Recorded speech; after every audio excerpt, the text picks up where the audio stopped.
수고하고 무거운 짐진 자들아 다 내게로 오라. 내가 너희를 쉬게 하리라. 예수님 초청입니다. 누가 수고하고 무거운 짐진 자들입니까?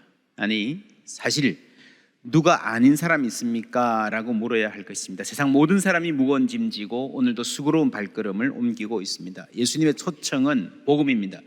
우리에게 영원한 삶을 주시는 복음입니다. 이 영원한 삶은 단순히 오래오래 끝없이 사는 것이 아니라 새로운 삶입니다. 이 새로운 삶은 천국 가서가 아니라 예수 믿으면 그 순간부터 시작되는 줄 믿습니다. 수고하고 무거운 인생 짐진 자들이 진정한 쉼을 얻고 그 짐을 잘 지고 갈 수 있는 힘을 주시는 것, 그것이 새로운 삶입니다. 모든 사람이 모든 인생이 무거운 짐 지고 가지만 그 무게는 다 다른 것 같아요. 일단 객관적인 짐의 무게, 어떤 사람은 자기 앞가림만 잘하면 된다 싶지만 어떤 사람은 많은 식구를 부양해야 되는 책임, 또 훨씬 더 큰 책임을 지고 사는 사람도 있습니다. 건강한 사람도 있지만 남과 같은 건강 갖지 못한 사람들, 장애가 있는 이들의 짐은 더 무거울 것입니다.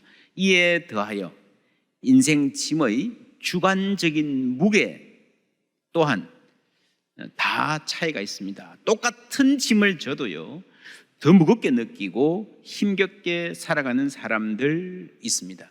이 특별히 예민한 사람, 이 개념은요 일레인 아론 박사라는 분이 본인의 문제로 계속 고민하고 씨름하다가 학문적으로 체계화해서 1995년에 The Highly Sensitive Person이라고 하는 책을 내면서 이제 관심의 대상이 되기 시작했습니다. 연구에 의하면 대략 인구의 15%에서 20% 정도는, 그러니까 5명 중에 1명은요 아주 예민한, 특별히 예민해서 문제가 되는 사람들이라고 합니다.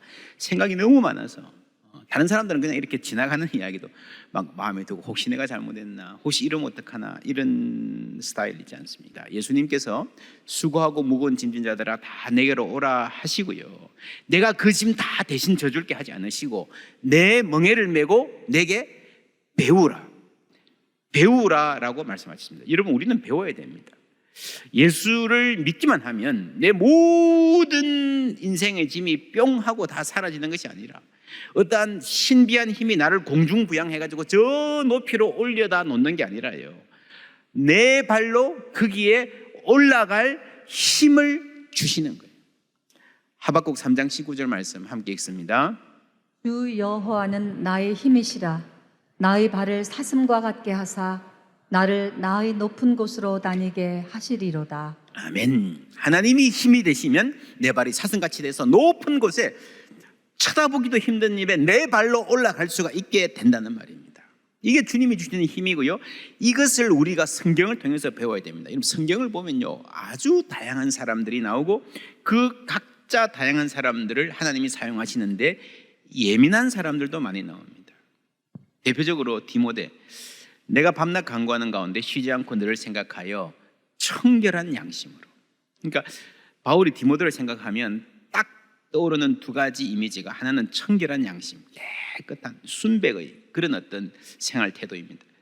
조상적으로부터 섬겨오는 하나님께 감사하고, 두 번째 내 눈물을 생각하여. 여러분, 바울이 딱 디모데 생각하면 떠오르는 게 눈물이 그릉그릉한 모습이에요. 여러분, 어떤 사람을 생각하면 딱 이래 먼저 떠오르는 인상이 있지 않습니까? 깊이 박힌 인상. 어떤 사람은 활기차게 인사하는 모습, 어떤 사람은 일에 집중하는 모습, 어떤 사람은요 뭔가 슬금슬금 피하는 것 같은 그런 인상. 여러분, 디모데, 바울이 편지를 쓰면서 맨 처음에 네 눈물을 생각한다라고 하는 거는요, 이거 왜 울었을까요? 1장 8절에 그러므로 너는 내가 우리 주를 정언함과 또는 주를 위하여 갇힌 자 된 나를 뭐라고요? 부끄러워하지 말고. 이 바울의 영적인 아버지 바울에 대해서 많이 생각하고 염려한 겁니다. 바울이 감옥에 갇혀 있습니다. 그 걱정, 그 슬픔, 그 그리움이 이제 부정적인 감정들이 부끄러움으로 연결되는 거예요. 지난주에도 우리가 치욕을 지고 이런 말 했는데요, 이게 처음에는 바울을 위한 걱정이었는데 그게 심하니까 도리어 바울에게 걱정을 끼치는 거예요. 제가 아는 어떤 집안에 그런 일이 있었습니다. 동생이 저 미주 쪽에 가 있었습니다. 근데 얘 아파요, 위독해요, 쓰러졌어요. 그러니까 부모가 막 황급하게 이제 가려고 하는데 동생이 쓰러졌다는 소식을 듣고 중국에 있는 언니가 또 쓰러졌어요. 이 둘을 보니까 어디로 가야 되나? 그러니까 보니까 이 언니가 훨씬 더 위독한 거예요. 그래서 이 미주로 못 가고 중국으로 가는. 여러분, 이 사건 자체는요, 어떻게 보면 아름다운 이야기죠. 동생이 아프다 그러니까 그냥 지나가지 않고 염려하는, 몸져 느끼가지 하는 부러운 면도 있는 게 사실이에요. 여러분, 부모에게 어떤 일이 있는데 냉담한, 별 신경 안 쓰는 자녀들 안타깝지만 많습니다. 어디 아프셨던가요? 아이고 좀 조심하시지요.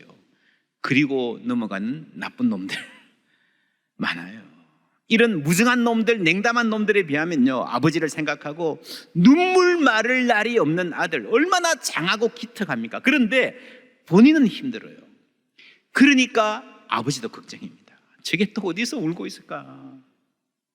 예민한 사람들은 남에게 신뢰하지 않으려 하니 대체로 예의 바릅니다. 여러분, 사람들이 막 이렇게 사사건건 시비 걸고 하는 사람이 그 예민 말고 그건 까칠한 거고요. 그래 까다로운 거 말고. 여러분, 대부분 말을 잘 안 해요. 진짜 예민한 사람들은. 그래서 실수도 안 하지만 친해지기도 힘들어요. 너무 예의가 반듯하기만 하면 다가가기 힘들잖아요. 이 착한 디모데, 예민한 디모데, 늘 눈물이 그렁그렁했던 디모데, 청결한 양심, 아주 순백의 양심을 가진 사람이었습니다. 디모데 전서 4장에 보면요, 혼인을 금하고 어떤 식물은 먹지 말라고 할 터이나 라고 하는 말이 나옵니다. 이게 디모데가 고민했던 부분들인 것 같아요. 여러분, 예수를 잘 믿으려고 내가 깨끗하게 절대로 죄 안 짓고 부정한 것과 가까이 하지 말고 살아야 되겠다라고 하는 사람들이 한쪽으로는요, 이 성관계 자체를 이거 좀 타락한 거 아니야 라고 생각하는 거예요. 또 한쪽으로는 이 음식에 대해서 이 음식은 불결하고 이 음식은 안 먹어야 되고, 옛날에는 많았죠. 지난주에도 우리가 히브리서에 음식 가려 먹는 것을 자기 정체성으로 삼는 사람들이 있었습니다. 이 금욕주의로 가는 거예요. 여러분, 이게 디모데가 그런 잘못된 생각에 빠져 있었다라는 말이 아니고, 디모데 같은 스타일은 그런 생각에 빠지기가 쉽죠. 그렇죠? 여러분들 가운데도 어릴 때 그렇게 신앙생활 한 분들 꽤 많으실 거예요. 아주 보수적인 교단에서는요, 주일에는 절대로 공부하지 말라. 그래서 월요일 날마다 시험 보는데 밤에 잤대요. 밤에 자고 12시 땡 치고 일어나 그때부터 공부하는 거예요. 오늘 이제 월요일이니까 돈도 쓰지 마라, 버스도 안 타고 다니고요. 성경의 답은 뭡니까? 식당도 절대로 안 가고요. 그거는 여러분 성경이 아니고요, 성격입니다. 성격의 차이예요. 그 세상 문화에 대해서 지나치게 민감하게 선을 긋고, 극장도 가지 마라, 책도 신앙서적만 봐라, 유행가도 전혀 부르지 마라, 찬양만 들으라, 이런 스타일로 갈 수가 있다는 거죠. 또 4장 12절 함께 읽습니다. 누구든지 내 연소함을 업신여기지 못하게 하고 오직 말과 행실과 사랑과 믿음과 정절에 있어서는 믿는 자에게 본이 되어. 주의 종인데 권위를 갖고 일해야 되는데, 내가 나이가 어리니까 이거 해도 될까, 이런 사람들이 무시하지 않을까 하는 전전긍긍하는 스타일이었던 것 같습니다. 여러분, 겸손한 것은 필요합니다. 그러다 위축되는 것은요, 다른 일이에요. 주의 종들은 겸손하면서도 당당해야 됩니다. 하나님을 섬기는 종이잖아요. 목회자가 자부심이 결여되면요, 성도들도 손해고 하나님도 손해입니다. 믿고 따를 영적 지도자가 필요하잖아요. 누군가는 하나님을 담대하게 대언해야 되잖아요. 그래서 저는 신학교에서 가르칠 때에 학생들에게 제발 좀 당당해라. 왜냐하면 이 세상 문화가 요즘에 이 주의 종들을 주눅들게 하는 게 많거든요. 그래서 이런 스타일의 디모데에게 바울이 하고 싶은 말, 2장에 보시면, 내 아들아, 그러므로 너는 그리스도 예수 안에 있는 은혜 가운데서 뭐라고요? 강하고. 그리고 너는 그리스도 예수의 좋은 병사로 군인처럼 강하게 서라 라고 당부하는 게, 이게 디모데후서의 아주 중요한 권면의 핵심이고요. 그것이 하나님이 우리를 빚어가시는데, 주의 좋은 군사로 강하고 담대하게 서는 것, 아주 중요한 신앙의 훈련, 믿음의 여정, 믿음의 여행, 오늘 우리 찬양대가 찬양한 대로 아주 중요한 부분입니다. 그러니까 세상의 문화와 가치 앞에 위축되지 말라. 겸손하지만 당당하게 서라. 존귀한 주님을 섬기는 종으로서의 자부심을 잃지 말라는 거죠. 이것은 목회자들에게만 필요한 것이 아니라 우리 모두에게 필요합니다. 그리스도 안에서 당당한 자존감. 누구든지 내 무엇을 업신여기지 못하게 하고, 이 관료를 쳐놓고요 머릿속에 한번 생각해 보십시오. 누구든지 나의 무엇을 업신여긴다고 내가 좀 전전긍긍, 내가 뭐 때문에 무시당할까 봐 나 안에 두려움이 있는가. 누구든지 너의 학력을, 누구든지 너의 가난함을, 출신 지역을, 육체의 장애를, 혹은 집안 배경을. 여러분, 집안 배경이요, 사람들 흔히 하는 말로 짱짱하지 못해서 열등감 있는 사람도 있지만 집안 배경이 좋아도 그것 때문에 여러분 죽을 지경이다 하는 사람도 있는 거 아십니까? 내가 열심히 노력해서 어디까지 올랐다고 생각해요. 근데 사람들은 야, 저 사람 누구 아들이니까, 야, 저 사람은 누구 딸이니까 뭐 이런데 이 평생 따라다니는, 그걸 떨치기 힘들어하는 사람들 의외로 많습니다. 누구든지 너의 병약함을 업신여기지 말고. 건강하지 못한 것도 우리에게 이 열등감이 될 수 있습니다. 디모데는 병약했습니다. 5장 23절, 이제부터는 물만 마시지 말고 내 위장과 자주 나는 병을 위하여 포도주를 조금씩 뭐라고요? 쓰라. 여러분, 마시라, 먹으라 이게 아니고요, 쓰라라는 말은요, 이게 영어의 have가 아니고 take 이러면요, take medicine, 그러니까 의사가 약으로 처방하는 겁니다. 알코올이 있는 약을 복용하십시오. 그랬는데 디모데는 내가 주의 종인데 어떻게 알코올을 입에 댈 수 있나? 약이지만 안 먹겠습니다. 아주 정말 철저한 사람이죠. 그러니까 예민한 사람이 이런 경우가 많습니다. 신앙생활도 그렇게 하는 거죠. 이게 기질이죠, 기질. 이 기질이 예민하게 발달하는 경우는 부모나 환경의 영향도 있는 것 같습니다. 5절에 이는 내 속에 거짓이 없는 믿음이 있음을 생각함이라. 이 믿음은 먼저 내 외조모 로이스와 내 어머니 유니게 속에 있더니 내 속에도 있는 줄을 확신하노라. 이 아름다운 믿음을 어머니 외조모에게서 물려받았는데 특이한 게요, 남자 이름은 안 나와요. 그죠? 여자들 이름만 나와요. 여성적으로 정말 아름다운 믿음, 여성적인 민감함과 섬세함, 청결함을 갖추었는데 많은 학자들이 이 아버지 이야기가 안 나오는 거 보니까 이 디모데의 캐릭터에 남성성이 좀 결여되지 않았나, 그래서 좀 유약한 성품이 아니었냐라고 추정을 하기도 합니다. 아버지와의 친밀감은 자녀의 정서지능, 아버지가 여러분 뭐 너무 강해도요 아버지하고는 친밀감이 없잖아요. 그러면 아이들이 자신감이 떨어져요. 아이들의 정서지능, EQ, 사회성, 그리고 스스로 자신을 조절하는 능력, 자제력 등에 굉장히 중요합니다. 물론 뭐 편모인 경우도 있고요, 아빠가 시간 내기 대단히 힘든 경우도 있습니다. 그런 경우에도 노력해야 됩니다.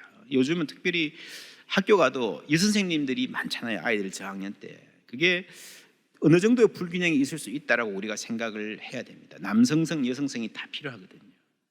어쩌면 디모데는 바울을 영적인 아버지로 만나서 뒤늦게지만 못 채웠던 부분을 강한 용사로 서는 것을 공급받고 있다고 볼 수도 있습니다. 교회에서 이런 균형, 핵가족을 넘어서는 이 큰 가족으로서 역할을 잘 해줄 수 있으면 교회가 정말 아름다운 공동체가 될 수 있습니다. 내 자식뿐만 아니라 함께 같이 영향을 주고받는 거죠. 그런데 주의해야 될 것은요, 통계적으로 HSP, Highly Sensitive Person에 여성이 좀 더 많은 것은 사실이지만 남자도 예민한 사람들 많다는 겁니다. 그래서 남자가 예민하면요 더 어려워요. 남자가 왜 그래? 남자는 전부 다 대범해야 되고 소소한 것은 신경 쓰지 말아야 된다는 선입견 때문에 그렇습니다. 그게 훨씬 더 큰 압박과 스트레스가 되는 거예요. 부부 사이에서 아내보다 남편이 더 예민하면 그 집은 거꾸로네 그러잖아요. 거꾸로가 아니고요, 그냥 다 다를 뿐인 겁니다. 사람들이 자신의 기질을 잘 모르다가 살아가면서 어떤 계기로 관심을 갖게 될 수 있습니다. 대표적인 게 아이를 기르게 되는 경우입니다. 아이를 기르고 나오면 다른 집하고 이렇게 얘기 들어보고 비교하면서 우리 아이는 좀 다르다, 우리 아이는 왜 이럴까, 이런 생각을 많이 하는데 많은 경우에 아이가 다른 게 아니고 부모가 다른 거예요. 내가 남들보다 예민하면요 아이가 다르다고 느끼는데 실제로는 내가 다른 그런 경우가 굉장히 많습니다. 육아를 하면서 자신을 발견하는 거예요. 나만 육아가 힘든 걸까? 때로는 혼자만의 시간이 꼭 절실하다, 아무리 쉬어도 피로가 회복되지 않는다, 육아용품, 유치원 등등 결정을 내리기가 너무 힘들다는 게 이 특별히 예민한 부모의 현상일 수 있습니다. 그래서 이 아론 박사가 하는 말이 사실은 예민한 부모들이야말로 정말 좋은 부모, 훌륭한 부모가 될 자질을 많이 갖추고 있다. 신중하기 때문에 아이를 위해서 가장 좋은 선택을 할 수 있고요, 누구보다도 섬세하게 아이의 마음과 공감할 수 있기 때문에. 그런데 문제는요, 내가 쓰는 에너지가 너무 심해요. 육아에 소모하는 심리적 에너지가 너무 많아서 쉽게 탈진이 되고, 그래서 장점을 발휘할 기회가 작아진다는 데 어려움이 있습니다. 그래서 배워야 될 점은요, 스트레스를 잘 관리하고 자신을 돌보는 법을 배워야 됩니다. 예수님도 내게 배우라 그러셨잖아요. 그래서 그걸 잘 배우면, 특별히 예민한 부모들은 스트레스도 남보다 많이 받지만 육아의 기쁨과 행복도 더 깊이 풍성하게 느낄 수 있습니다. 적절히 자신을 돌보는 법을 배우면 누구보다도 행복한 육아를 할 수 있다는 설명을 합니다. 여러분, 예민함은요 기질입니다. 어떤 사람들은 예민함과 우울증을 혼동하는데, 우울증은요 병이에요. 그렇죠? 증. 그래서 우울증은 치료가 필요하고 가능합니다. 물론 우울증에 걸렸다고 해서 부끄러워할 필요는 없습니다. 우울증은 마음의 감기다 그러잖아요. 그죠? 누구나 감기에 걸릴 수 있습니다. 치료하면 됩니다. 그런데 예민함은요 기질이기 때문에 이게 치료하는 게 아니에요. 그냥 살아야 돼요. 내가 예민한 성격이면 예민한 성격 그대로 데리고, 예민한 성격을 데리고 살아야 됩니다. 1장 7절 말씀을 이제 메시지에서는 이렇게 번역해요. God doesn't want us to be shy with His gifts. 그니 주님 주신 선물에 대해서 shy, 부끄러워하지 말라는 거죠. 그리고 bold, 이제 담대하고 사랑하고 sensible, 민감하기를 원하신다. 이런 민감한 것은요 필요합니다. 예민한 기질도 하나님이 주신 겁니다. 이것을 선물로 받아들인다. 내 성품을 여러분 선물로 받아들인다는 것은요 부끄러워하지 않는다는 거죠. 여러분 아십니까? 하나님 주신 기프트, 선물을 부끄러워하는 것은요 하나님을 무시하는 겁니다. 우리가 말씀을 받을 때 아멘 하잖아요. 아멘이 뭡니까? 그대로 받겠습니다 하는 거잖아요. 그래서 하나님 주신 선물이면 내 기질을 향해서도 우리가 아멘 할 수 있어야 될 줄 믿습니다. 내 기질, 내 성품을 갖고 아멘, 하나님의 선물인 줄 믿습니다. 하나님이 지으신 모든 것이 선하다 그랬거든요. 그래서 여러분, 내 성품을, 내 기질을 있는 그대로 감사할 수 있는 것이, 사랑할 수 있는 것이 믿음의 힘입니다. 여러분, 예민한 기질은 물론 피곤합니다. 그런데 좋은 면도 정말 많습니다. 예민한 사람들은 다른 사람의 아픔을 품는 공감, 작은 것도 그냥 지나치지 않는 예술적 재능, 남들이 하지 못하는 생각을 해내는 창조성, 그게 전부 다 예민함의 복입니다. 살다 보면 예민해지는 때가 있어요. 또 누구나. 시편의 말씀 두 구절을 함께 읽습니다. 여호와여, 주께서 행하신 일이 어찌 그리 크신지요. 주의 생각이 매우 깊으시니이다. 하나님이여, 주의 생각이 내게 어찌 그리 보배로운지요. 그 수가 어찌 그리 많은지요. 여러분, 하나님도 섬세하시고 민감하시고 그 생각이 무지 많으십니다. 어떻게 이런 것까지 생각하셨을까? 1장 9절에서 하나님이 우리를 구원하사 거룩하신 소명으로 부르심은 우리의 행위대로 하심이 아니요, 우리의 행위대로 하심이 아니요. 여러분, 예민한 사람을 정말 힘들게 하는 것은요 율법주의, 행위주의입니다. 내가 하기에 달렸다는 거죠. 여러분, 아니에요. 우리의 인생, 이 세상 내가 하기에 달린 것이 아니라 하나님께 달려있는 줄 믿습니다. 우리를 부르신 것은 나의 행위와 상관없이 은혜로 부르신 거예요. 내 인생 내가 이것저것 신경 쓰고 밤잠 못 자고 챙기고 그래서 여기까지 왔다 싶습니까? 아니에요. 하나님이 잘 봐주셔서 온 겁니다. 그게 뭐예요? 하나님의 은혜예요. 지금까지 지내온 것 주의 크신 은혜라 믿습니까? 그러면 앞으로 우리의 삶도 주님의 은혜로 주님이 이끌어 가시는 삶이 될 줄 믿습니다. 이 믿음이 있으면요, 우리가 주님께 맡길 수 있는 겁니다. 예민한 기질은 살아있겠지만 사라지지 않지만, 여러분, 예민함에도 불구하고 자유를 누리며 살아갈 수가 있는 겁니다. 마지막으로 여러분, 예민하지 않은 사람들은요, 예민한 사람들에게 많은 빚을 지고 있다는 것을 알아야 됩니다. 우리 속담에 목마른 사람이 우물 판다라는 말이 있잖아요. 필요를 느끼는 사람이 해결책을 만드는 거예요. 그렇죠. 누가 먼저 필요를 느낍니까? 누가 목마릅니까? 다 물이 필요한데 먼저 목마른 사람이 우물을 파는 거예요. 그래서 세상이 움직이고 하는 거예요. 여러분, 대부분 가정도 그렇고요, 모든 사람들의 공동체가 그렇습니다. 예민한 사람들이 먼저 대비하고 챙기고 하는 덕에 모르는 사람들은 그냥 묻어서 살아가는 거예요. 에이, 뭐 성질 들어온 내가 해야지. 그 성질 들어온 게요, 사실은 예민한 거예요. 물론 뭐 사사건건 까다롭게 시비 거는 그런 까칠한 거 말고요, 진짜 예민한 사람은 말 잘 안 하죠. 말 잘 안 하고 내가 불편하니까, 내 눈에 보이니까 이대로 가면 안 되겠으니까, 신경 쓰이니까 내가 힘들어도 내가 하고 마는 거예요. 그래서 대부분요, 예민하지 않은 사람은 예민한 사람들 덕에 그 사람들이 내가 몰랐던 것까지 다 미리 챙겼기 때문에 살아가는 거예요. 이해가 되십니까? 공감이 되십니까?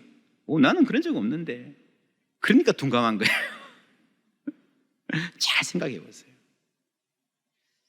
그런 적 없는 게 아니고 내가 모르고 지나간 거예요. 주위에서 챙긴 사람이 있었어요. 예민해도 괜찮아. 더 나아가서 예민해서 고맙습니다. 성질 들어오셔서 고맙습니다.